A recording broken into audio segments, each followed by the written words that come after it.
علامہ صاحب میں آپ کی بھی اس میں رائے ایڈ کرنا چاہوں گی. آپ کیا سمجھتے ہیں پھر ریاست کی ذمہ داریاں کیا ہیں؟ وہ تو خود جو ان کی اپنی ذمہ داری ہے وہ نہیں وہ نبھا پا رہے، تو وہ عوام کے لیے کیا سوچیں گے؟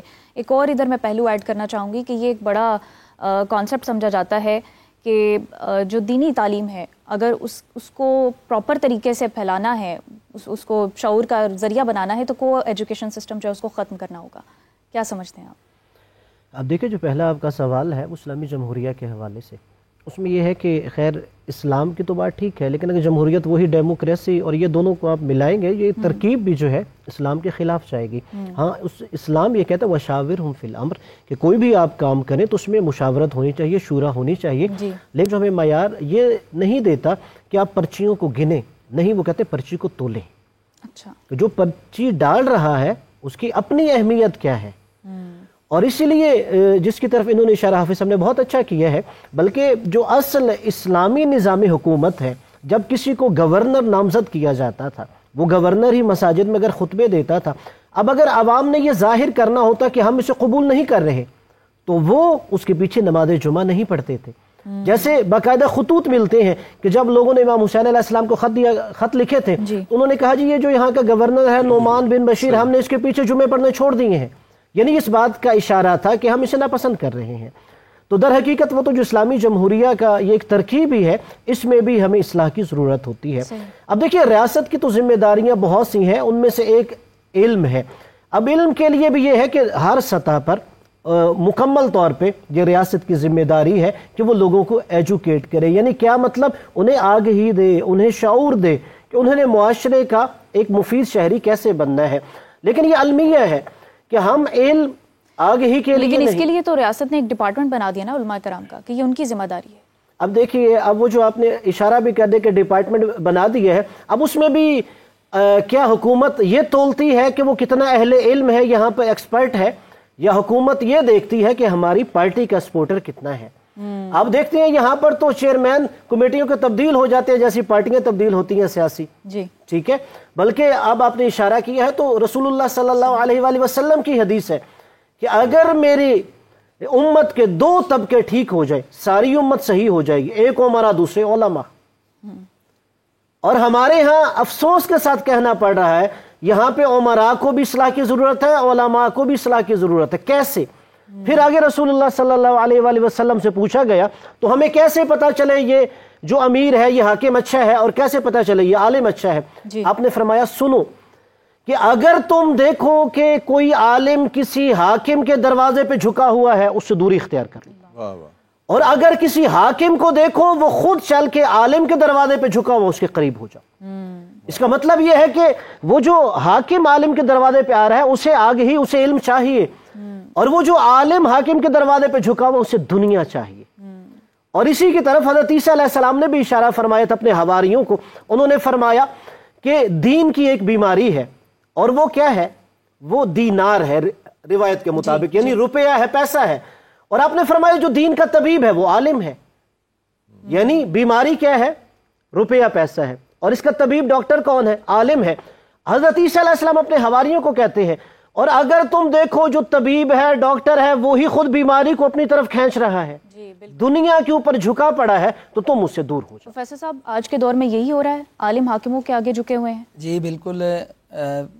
ہم سارے علماء کو تو یہ بات نہیں کہیں گے. میں یہاں پہ جو ابھی 2-3 باتیں چل رہی ہیں اس میں کچھ پازیٹیو اینگل سے بات کروں گا کہ بات ذرا ایک پازیٹیو رخ میں چلی جائے. جی سب سے پہلی جو بات ہے کہ کیا دین کی تعلیمی ذمہ داریاں ریاست کی ہیں؟ جی بالکل ریاست کی ہیں. نبی کریم صلی اللہ علیہ وسلم نے جب ریاست مدینہ کی بنیاد رکھی تو آپ نے مسجد نبوی میں خاص طور پہ صفہ کے چبوترے پر ایک یونیورسٹی جامعہ کو قائم کیا.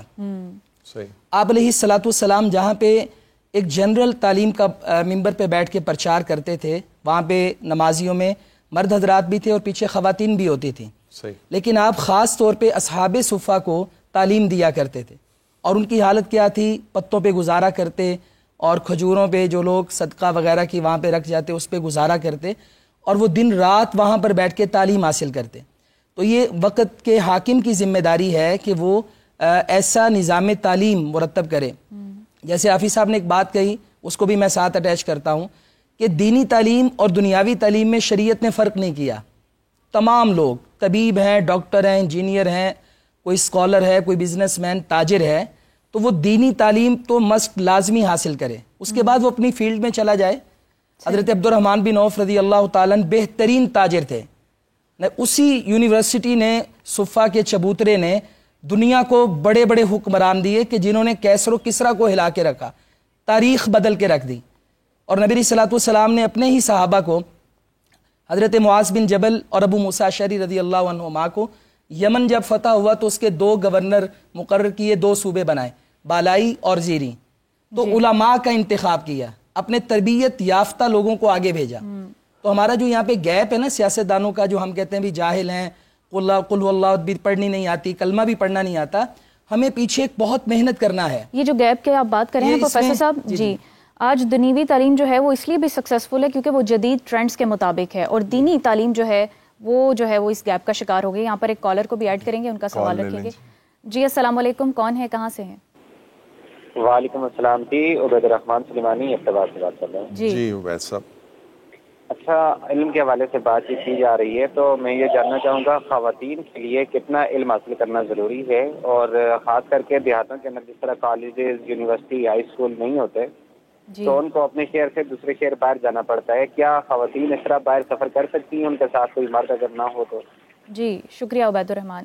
یہ سوال میں بغدادی صاحب، حافظ صاحب، آپ دونوں کے آگے رکھوں گی۔ یہ کو ایجوکیشن کا پوائنٹ بھی پیچھے رہ گیا تھا، اور ہاسٹلز میں لڑکیاں رہتی ہیں، یہ ذرا ریلیٹ کر کے بتائیے۔ دیکھیں، اس میں کوئی تفریق نہیں کی، جیسے آپ نے پہلے حدیث کوٹ کی ہے تو اس میں طلب العلم فریضۃ علی کل مسلم و مسلمۃ، دونوں کا ذکر آیا ہے، صرف مسلم کا ذکر نہیں آیا، اس میں مسلمہ کا بھی ذکر ہے۔ تو تعلیم حاصل کرنا یہ ہر ایک کا فرض ہے، ہر مرد و زن کا فرض ہے، اس میں ہم تفریق نہیں کر سکتے۔ رہا یہ سوال کہ غیر محرم کے بغیر سفر کرنا، تو ڈیفینیٹلی اس کو اسلام جو ہے وہ جائز قرار نہیں دیتا، لیکن اگر اب اس طرح کے ذرائع آگے ہیں جس میں سفر محفوظ ہو گئے ہیں تو اس میں سفر کرنے میں پھر حرج بھی کوئی نہیں ہوتا۔ مجبوری ہیں، کیونکہ ایک قاعدہ ہے کہ الضرورات تبیح المحظورات، کہ جو ضرورتیں ہوتی ہیں یہ سم ٹائم ایسی چیزوں کو جو ممنوع ہوتی ہیں، محظور ہوتی ہیں، ان کو بھی جائز قرار دے دیتی ہیں۔ تو جب آپ کے پاس کوئی ایسا ذریعہ نہیں ہے جو آپ کے ساتھ سفر کر سکے تو آپ اکیلے سفر کر دیتی ہیں اور سفر محفوظ ہے آپ کا، تو پھر اس میں حرج کوئی نہیں ہے۔ تو جو ہماری ڈسکشن ہو رہی ہے یہ تعلیم کے حوالے سے، تو یہ تعلیم کے اندر جو ڈیویلٹی ہے، جو دوہرا پن ہے، یہ ایک سوچی سمجھی پلاننگ لگتی ہے۔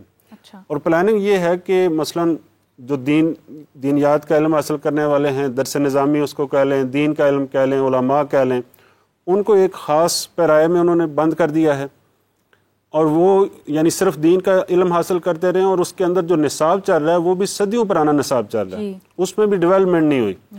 ادھر جو دینی علم، دنیاوی علم ہے، اس کے اندر ہم دیکھتے ہیں کہ آئے روز اس میں ترقی ہو رہی ہے، نئے نئے اس میں برانچز آ رہی ہیں، نئے نئے علوم اس میں متعارف ہو رہے ہیں۔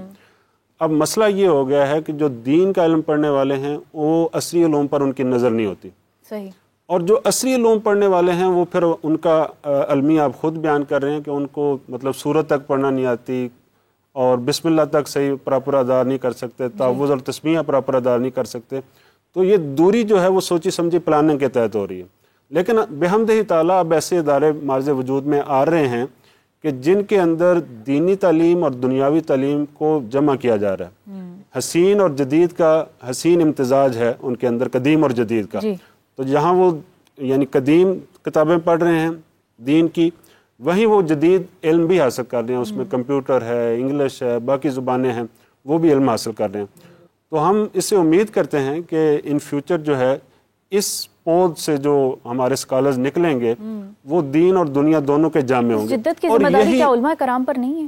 بالکل ہے، ان کو سیکھنا چاہیے۔ اور یہ دیکھیں کہ اگر ہم ہسٹری پر نظر دوڑاتے ہیں تو ہمارے جو علماء تھے، اس میں ابو حیان کو لے لیں، اس میں خوارزمی کو لے لیں، اس کو نصیر الدین طوسی کو لے لیں، اس میں ابن رشد کو لے لیں، تو یہ سارے جو ہیں جہاں ان کی جو سائنس پر نظر ہوتی تھی اور ان کی سائنسی ایجادات انہوں نے کی ہیں، اور ایسی ایسی سائنسی ایجادات کی ہیں کہ جن کو سیکھ کر یورپ نے ترقی کی ہے۔ یعنی جب یورپ ڈارک ایجز میں تھا اور وہاں علم کا نام نہیں تھا، یونیورسٹیاں نہیں تھی، کوئی تہذیب نہیں تھی، اس وقت ہمارے مسلمان اسکالر جو ہیں وہ کتابیں لکھ رہے تھے، اور یہی کتابیں جو ہیں پھر وہ جب انہوں نے مسلمان علاقوں کو فتح کیا ہے، مسلمان ملکوں کو فتح کیا ہے، تو وہ اپنے ساتھ یورپ میں لے گئے ہیں۔ صحیح۔ اور شاید اسی پر علامہ اقبال نے فرمایا تھا کہ وہ علم کے موتی کتابیں اپنے آبا کی، دیکھا جو ان کو یورپ میں تو دل ہوتا ہے سی پارا۔